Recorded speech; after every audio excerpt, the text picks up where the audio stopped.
ทางกรมคุ้มครองสิทธิและเสรีภาพครับเพื่อได้ร่วมกับสำนักงานคณะกรรมการการศึกษาขั้นพื้นฐานเดินหน้านะครับเสริมความรู้พรบป้องกันการทรมาน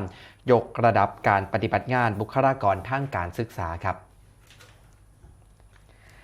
นายธีรยุทธแก้วสิงห์ครับรองอธิบดีกรมคุ้มครองสิทธิและเสรีภาพเป็นประธานเปิดการประชุมเชิงปฏิบัติการเพื่อสร้างความรู้ความเข้าใจและแนวทางการปฏิบัติหน้าที่ที่ถูกต้องตามพระราชบัญญัติป้องกันและปราบปรามการทรมานและการกระทำให้บุคคลสูญหายพ.ศ.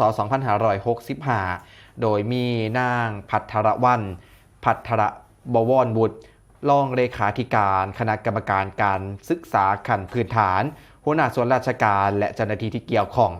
ท่านรองอธิบดีกรมคุ้มครองสิทธิและเสรีภาพนะครับท่านได้เปิดเผยว่าพระราชบัญญัติดังกล่าวเป็นกฎหมายสำคัญที่ประเทศไทยจัดเฮ็ดขึ้นตามพันธกรณีระหว่างประเทศเพื่อคุ้มครองสิทธิเสรีภาพและศักดิ์ศรีความเป็นมนุษย์พร้อมเน้นย้ำถึงบทบาทของหน่วยงานของรัฐและบุคลากรทางการศึกษา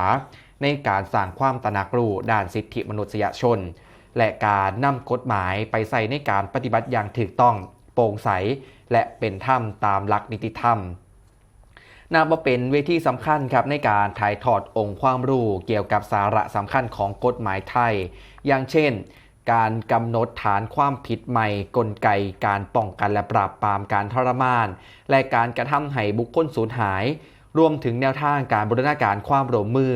ระหว่างหน่วยงานที่เกี่ยวข้องเพื่อยกระดับมาตรฐานการปฏิบัติงานของบุคลากรทางการศึกษา